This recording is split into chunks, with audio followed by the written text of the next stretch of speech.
Hey everyone, BT. I think I would be remiss if I didn't say it's a scary, scary world out there. And that is what the topic of conversation is about today. You know, being someone who's been detached from social media and mainstream media for quite a while now, this is a conversation I needed to have with David because I wanted to get his opinion on how that is both good and bad growing up and living in today's world. There are pros and cons to every single thing we do, and being detached fully from media can be dangerous and it can be irresponsible. So let's go ahead and get to this Full Throttle Thursday and let's have this great conversation.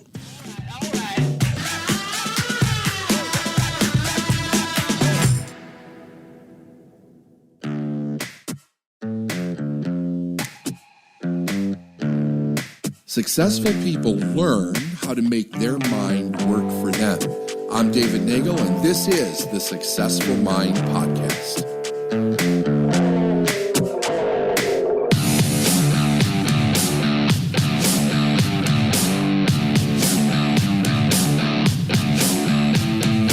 Hey everyone, BT, and welcome back to the Successful Mind Podcast. Going to do another Full Throttle Thursday. Got David here with me. How are you, sir? I'm doing great, man. How are you? Man, it's been a while since we've been in here, to be honest with you. I know you've been in here. You've been doing a lot more podcasts with Steph in here in the studio, but we have not done a Full Throttle Thursday really much of this summer. So here we are. We're back. It's been a while. It's good to be in studio. Yeah, for sure. So I love it. So one of the things that I've noticed as of late that has really been catching my attention is the noise that's out there as far as the media, whether it's social media, whether it's mainstream media. And I have become a person who really, this started years ago, have become completely detached from any sort of news, anything that's going on in the world. I don't even really go on social media at all. And it got me thinking about the people out there that might be experiencing the same thing. And I thought to myself, maybe it's not always such a bad thing for that, but there's always a situation where I'm not informed as I should be. So I thought we could have a conversation today around the pros and cons of being detached from any sorts of media, whether it's social media or whether it's mainstream media. Let's start with that. Okay. Well, I think there's definitely something about it that's good, because it's everywhere you go, it's pretty much constant negativity, right? So that's not healthy for anyone. So I very much understand people that don't want to look at it. I mean, I don't want to look at it. Like I don't keep up on world affairs for my enjoyment. I keep up on world affairs because I want to know what to think and what to do and to really understand what's happening, which is becoming increasingly more difficult as time goes on, because first of all news is a business, right? And they have an agenda, because they have to be loyal to their shareholders, or they have to be loyal to their advertisers or whatever. And then that's where corruption comes in. I don't think that we've seen real journalistic media in this country for a very long time, which comes down back into social media, because there are several people out there that are much more journalistic in their value system, that run their own private podcasts, and they basically do the news, So you get, if you find ones that you like and you look at, can I trust this source, right? And do I have the ability to look up the information to find out if what they're actually saying is true or not, then you know that you have a trusted source. And that's what I've done over the last few years. I've looked at people that I can trust and people that I know that are full of shit that you can't trust. And basically all the mainstream media, you can't trust it, because it's just so messed up.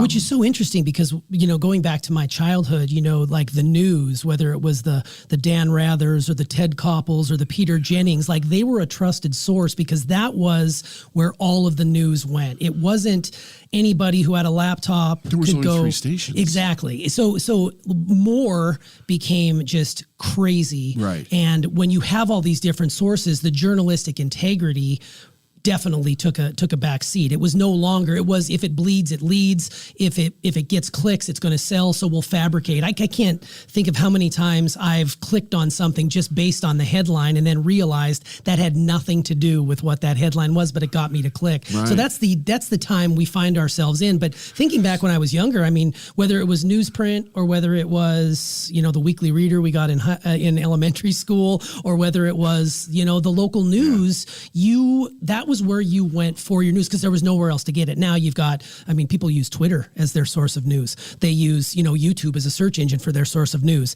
It's really gotten loud out there. So it's figuring out what sources you can trust. And I love how you say, you got to find that out on your own. There's no one person that can sit here and say, you need to go to this place to get your news, because I've had people tell me to go to certain spots and I've signed up for that service. And then I realize very quickly there's an agenda even with that one. I was told it's an unbiased. It's very not biased. Well, there is no unbiased. That's completely not true. Well, that never was. That always is, because we're human beings. We're all biased. Sure. Right? So you cannot unfilter a human being through whatever they're doing. The question is whether or not the actual factual information is fact. Is that actually true? And that we can source. We can test that. I think one of the things that really started to concern me, and does still concern me, was people being very solid in what they believe that is completely not true, right?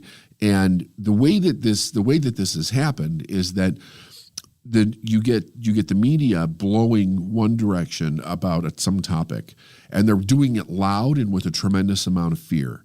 And that's all people hear. And eventually they believe it to be true because they're being told that it's true. And then when we find out that it's not true, nobody ever says anything. They just move on. They just move on. That source of media doesn't change what they said. They used to come out and say, something, we made a mistake. Retractions. We want to make a retraction or whatever. They do this very quietly so nobody even knows it. But at the same time, they're blowing about something else. So it's fear porn. It's just constant fear. And one of the things that we know about that is that it's propaganda. Anybody that has to consistently sell you on the fear of something is intentionally manipulating you. There's no other reason for it. Very few things does the world have to be afraid of when it comes to the news. This constant catastrophizing everything, and every government agent or every person in the government is a criminal, and it just goes on and on and on. And it's both sides that do it. Nobody has a complete market on it. But the fact that it's always leading with fear is because, like you mentioned a minute ago, if it bleeds, it leads. And now there's big, huge business that is controlling all the advertising behind all these media outlets. You can't tell me that they're not swayed by that, right? When you take, let's just say like Fox News and CNN News and MSNBC, and they're all heavily funded by Pfizer. Do you think that that's going to go in a direction where they just come out and say, hey, there's a problem with this over here? Or they're going to bury the story, or it's going to be biased in one direction because their major advertising money is coming from that company and various other companies. Same thing, right? Sure. We just happen to know that Pfizer had their fingers in basically everything. Yeah, for sure. Gone are the days like in the PBS when they're funded by, Larry's Plumbing Supply Shop down the street, right? Yeah. I mean, these are big businesses and they've got their money in every single network's pocket. So they're not going to turn that down. But if they don't like what they're hearing, they'll have them skew it a little bit. So the bias definitely comes in. Right. I like that correction because I've always heard of, I want to go to an unbiased news source. And the truth of the matter is there's always biases. We are human. Well, CNN recently has gotten in a tremendous amount of trouble. They're almost out of business because of all the stuff that they were lying about, that they got caught lying about, and they fired a bunch of people, and they're really rearranging the house over there. I mean, it used to be that CNN was a serious trusted source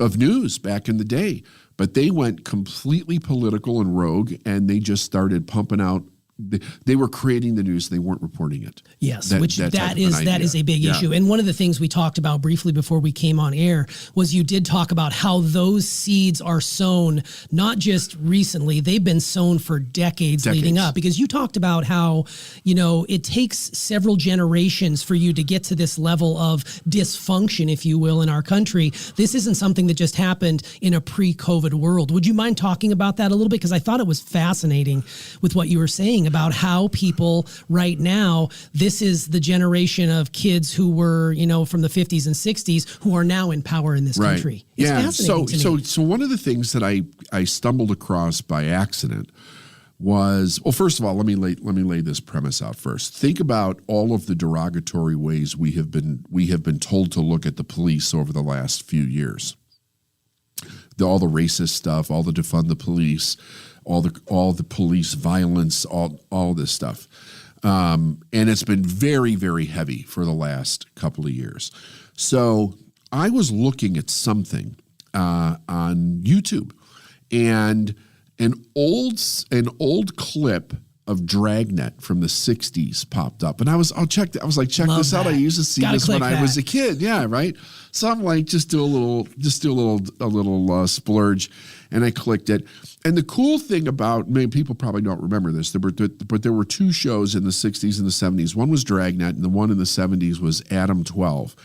They were both police shows based on two police guys that would center around them in Los Angeles, and all the stories were based on real crimes that actually happened.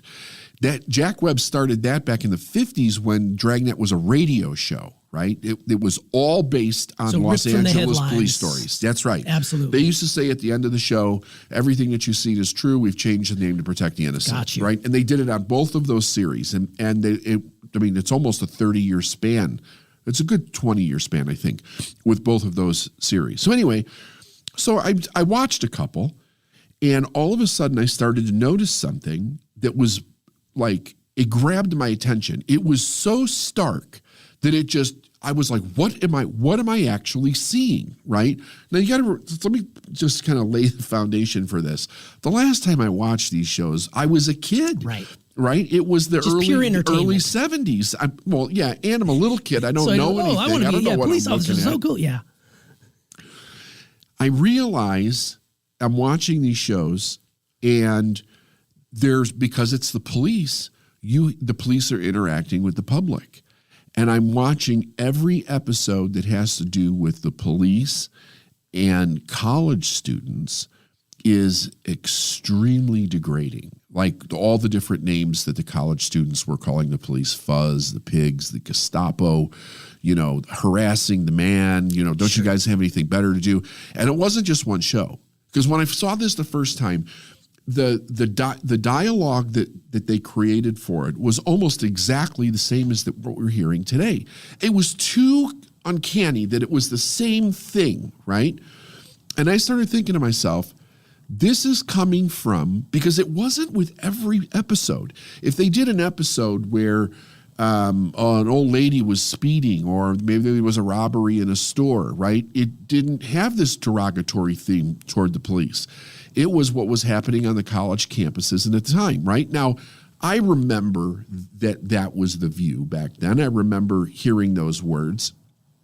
But this was different because they created the episodes based on what really happened. So you're looking at what actually took place here, right? And I'm thinking the language is almost the same, right? The Gestapo, the calling them stormtroopers, like a lot of the same language that we're hearing today. We don't hear pigs and fuzz much, right. But it's always the same thing. It was that they're harassing, right? It's an overpowerment of misuse of power. Misuse of power, correct. Sure. So I started thinking, it's really strange because the people that are in charge today are the ones that were in college then, right? The people that are in charge of our governments today are the ones that were in college then and even older.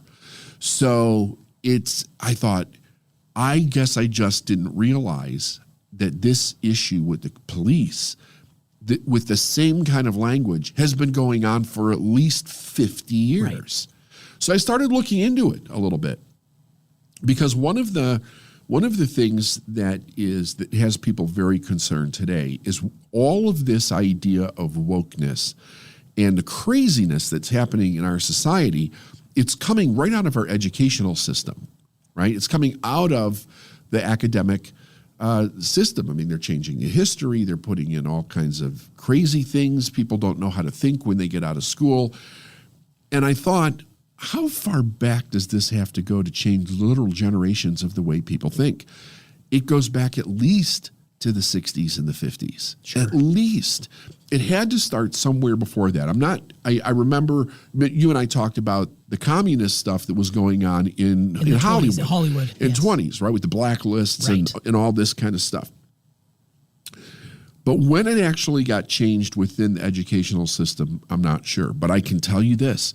It was changed because that language and that viewpoint about the police didn't come out of nowhere. That had to be really established within the minds of the youth back in the 60s, right? So you're looking at those people are now the adults that are leading the country and propagating this moving forward. It's the same thing that's been going on for 50 years. So when people say, where did all of this come from? What I think what most people don't realize when they look at the news now, they don't realize how much danger and trouble that we're actually in as a country and a world because of where all of this is going.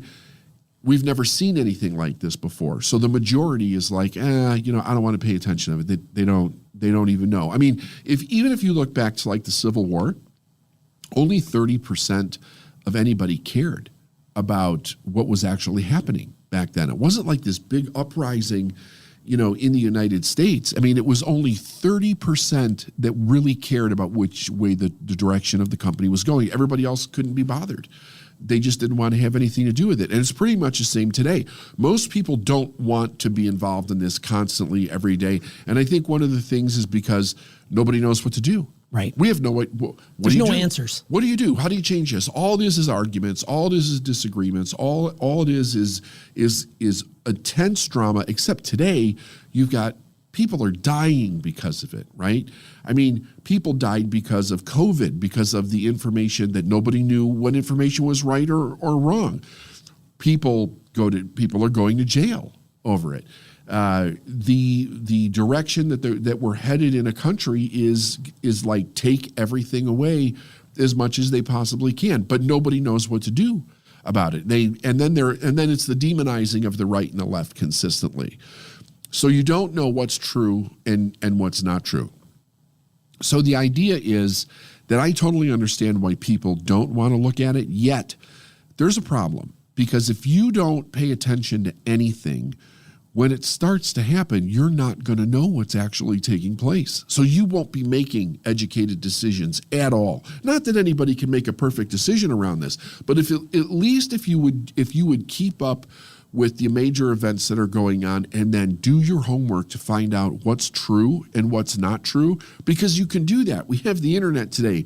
It's pretty easy to look up the footnotes in these books, in what the stories are that the news is reporting, what's coming out of the White House. We can look and see whether that stuff is true or not, make up our own mind over it. And that's what I suggest that people do. They really need to look into the things themselves to determine what's true so that they can start making educated decisions, because big changes are going to start taking place and they're not going to know what to do about it. Yeah, there seems to be a high level of apathy, like you said, going back to, like you said, the Civil War, with 30% of the country was, really didn't much care. Didn't care about any of this is happening. And this is right in your own backyard. This is North versus South. This is like crazy chaos going on.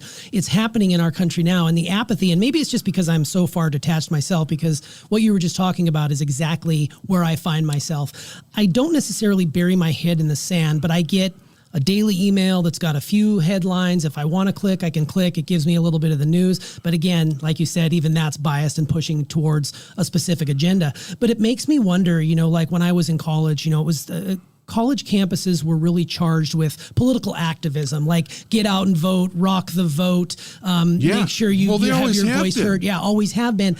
And I look at my daughters, I've got a 21-year-old and a 19-year-old, and I think to myself, like, they they get their news from social media and they don't even really care either way. So did I do a poor job of not keeping them informed on my front, or is that just the generation we find ourselves in? Because I don't want to pigeonhole the entire generation. I'm sure there's a lot of people out there, maybe even young people listening to this podcast, that say to themselves, I am very active and I want to make a difference and I'm going to fight whatever I can to make sure this happens. I look at my children and some of their friends and they're like, whatever. My vote doesn't count anyways, so what's the point? Right. That scares me a little bit. Well, I mean, that's the way it was when I was a kid. My parents were not politically active at all. My mother used to, she would say, don't register to vote or you'll get called in for jury duty.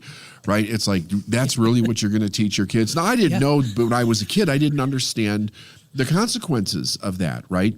But to walk around to be uninformed, I understand the fear behind it, but it's kind of like one of those things like, you really can't complain if stuff starts to go to shit because you didn't cast your vote. And here's something else that's more frightening. Let's say something really heavy goes down. Who are you going to trust? Because you haven't done any homework. You're going to trust whoever's screaming the loudest because they're going to scare you. Like, look what happened with COVID. Where did people immediately go? To the corrupt news, right? And the corrupt people that were behind the news. And they believed them. And it's like, wait a second, if you had known any history, you would know where the corruption was for real historically, because there was a lot of it there, but people didn't know it. So they looked at it like, this is the answer.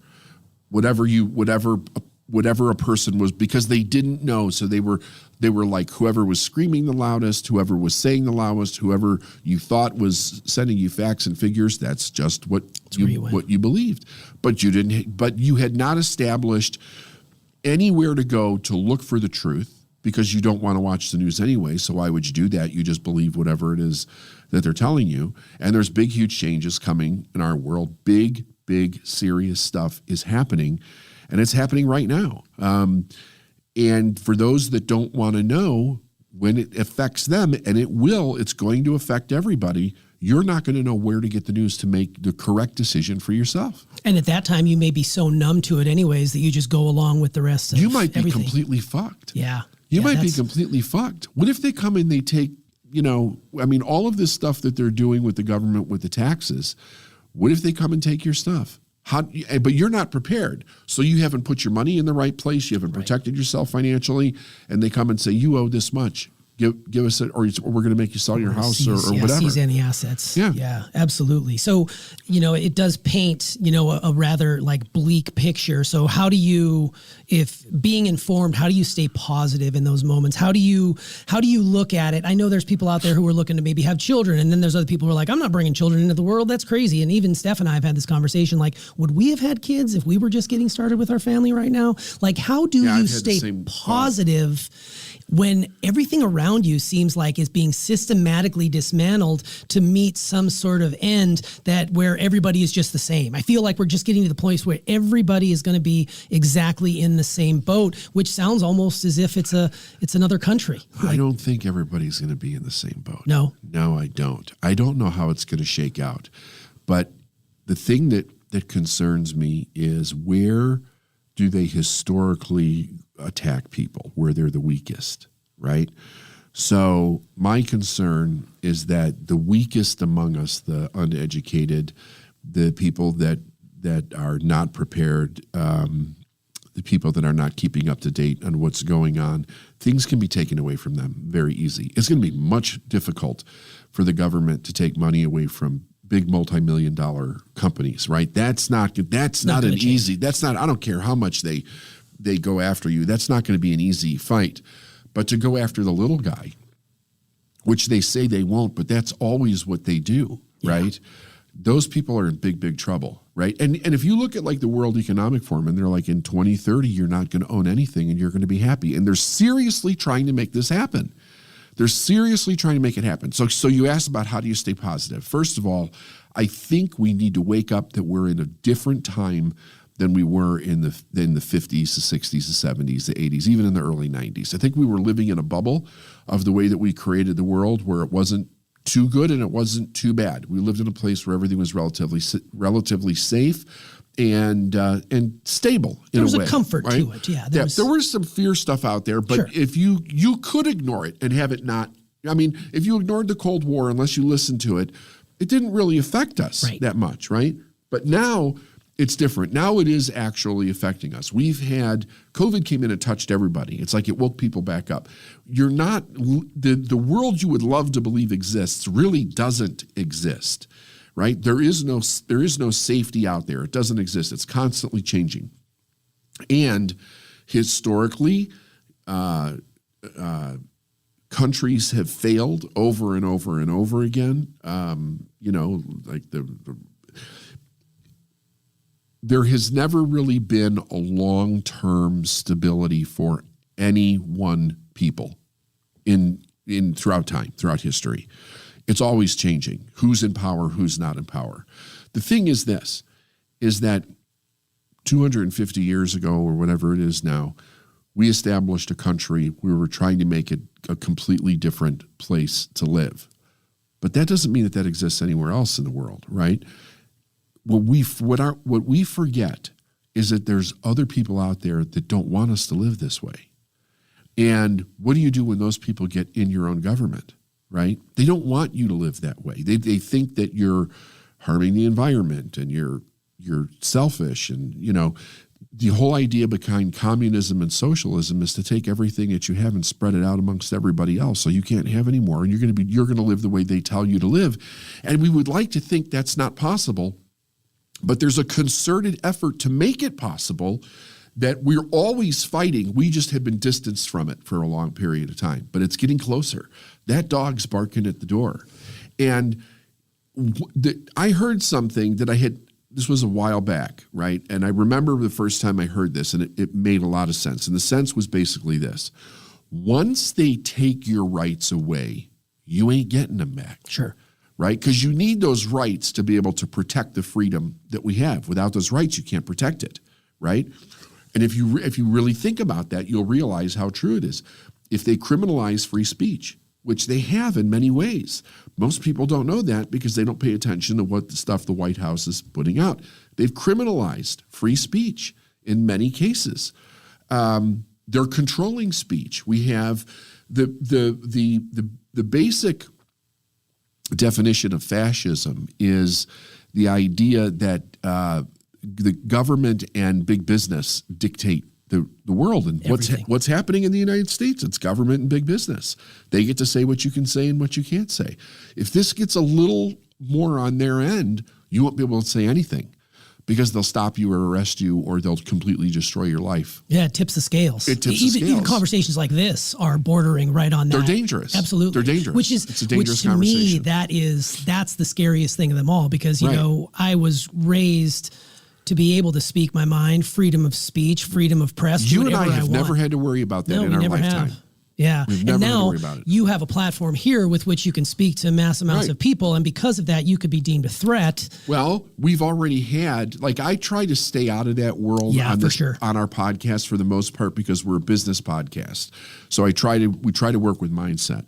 But there's some things that I have felt that I feel that I have a responsibility to do something with. I don't take my responsibility and where I am in my life for granted. So it's kind of like I'm not going to bury my head under the sand. If there's something that I can do to move the needle, if there's something that I can do, I feel it's my responsibility as an American and as a business owner and as somebody who's really for the people to do the best that I can to do something.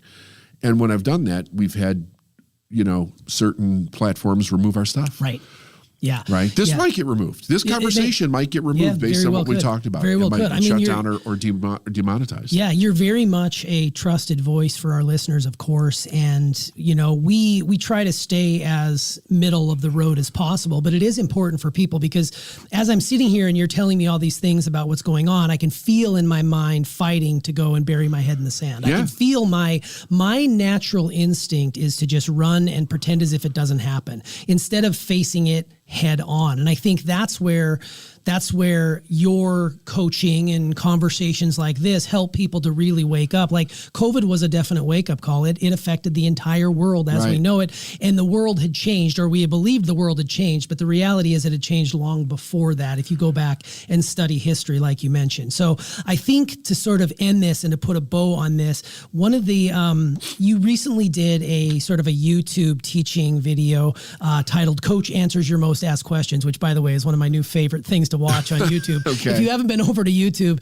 David's channel, go check it out. David Nagel, it's a fantastic channel. They're putting out some amazing content on there.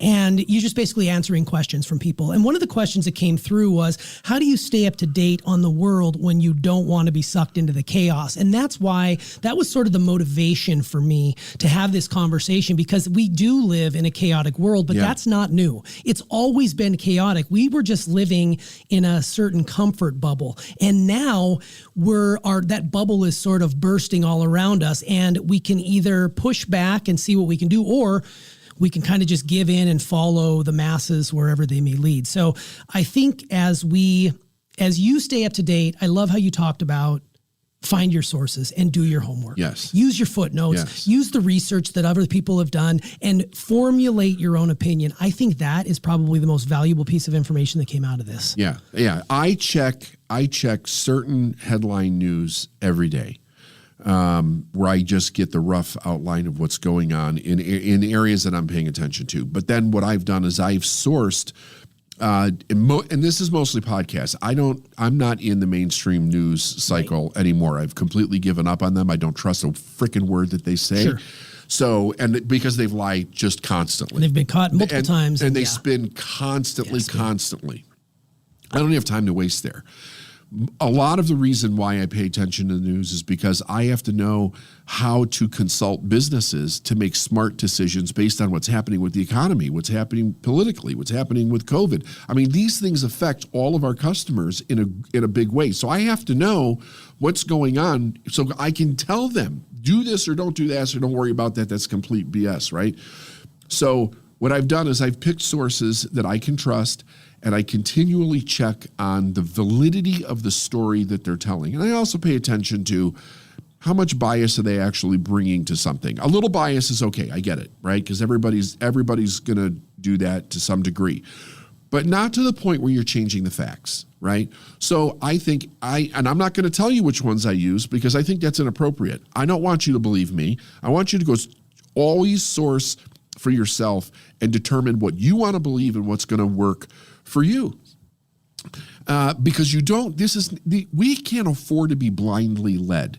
We have to take responsibility for our own situation and realize we are no longer in the Disney created world. It doesn't exist anymore. Sure. We have to know enough to make decisions, or we're going to be a victim of ourselves. Yeah, and that's when stuff gets very, very scary. Very scary. Yeah. Because by that time, you could lose everything because you didn't know there were things being changed that you could have done to protect yourself. Right. So in short, pay attention. Pay attention. Absolutely. All right. Thanks, David. You bet. All right.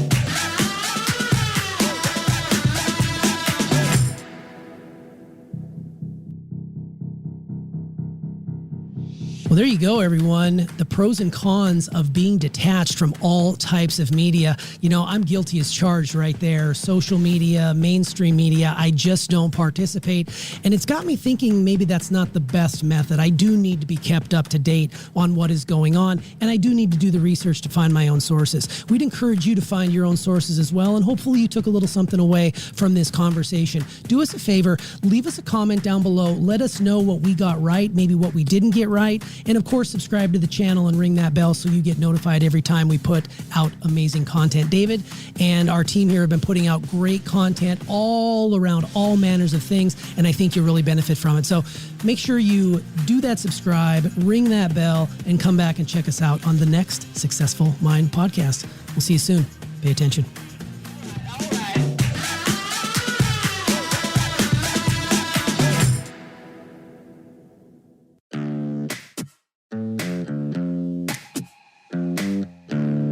Thanks for listening to the Successful Mind podcast. And if you like what you heard and you want to know more, go to davidnagel.com/free stuff.